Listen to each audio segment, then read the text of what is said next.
ഞങ്ങളെ ഹിദായത്താക്കണേ, അഥവാ ഞങ്ങളെ വഴിതിരിക്കണേ, അഥവാ നേരെയുള്ള വഴിയിൽ തന്നെ ഞങ്ങളെ നടത്തണേ. ഈ നേരെയുള്ള വഴി ഏതാണ്? ആണ് സിറാത്തുൽ ലദീന അൻഅംത അലൈഹിം, നീ അനുഗ്രഹിച്ച മഹാന്മാരുടെ വഴി. അതാരാണ് എന്ന് മറ്റൊരു സ്ഥലത്ത് ഖുർആൻ പറഞ്ഞു, അല്ലദീന അൻഅമല്ലാഹു അലൈഹിം മിനൻ നബിയ്യീന വസ്സദ്ദീഖീന വസ്സുഹദാഇ വസ്സാലിഹീൻ. അമ്പിയാക്കൾ നടന്ന വഴി, ശുഹദാക്കൾ നടന്ന വഴി, സിദ്ദീഖുകൾ സത്യവാന്മാരായ മഹാന്മാർ നടന്ന വഴി, സ്വാലിഹീൻ സജ്ജനങ്ങൾ നടന്ന വഴി. ആ വഴിക്കാണ് സുന്നത്ത് ജമാഅത്ത് എന്ന് പറയുന്നത്, മഹാന്മാർ നടന്നു വന്ന വഴി.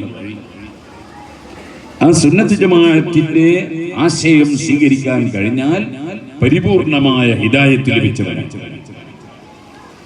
ഇനി അഥവാ അത് സ്വീകരിക്കാൻ ഒരാൾക്ക് കഴിഞ്ഞില്ലെങ്കിലോ ചില കാര്യത്തിൽ അദ്ദേഹത്തിന്റെ അടുക്കൽ നന്മകൾ ഉണ്ടാവും. പക്ഷെ പരിപൂർണമായി ഒരു മനുഷ്യൻ സന്മാർഗിയാകണമെങ്കിൽ അതിന് മുഹമ്മദ് നബി സല്ലല്ലാഹു അലൈഹി വസല്ലം തങ്ങളെ, അവിടുത്തെ സഹാബികളെ, അതിന്റെ ശേഷമുള്ള സച്ചരിതരായ മഹാന്മാരെ പിന്തുടർന്ന് ജീവിക്കാൻ സാധിക്കും. അതാണ് സുന്നത്ത് ജമാഅത്ത് എന്ന് പറയുന്നത്.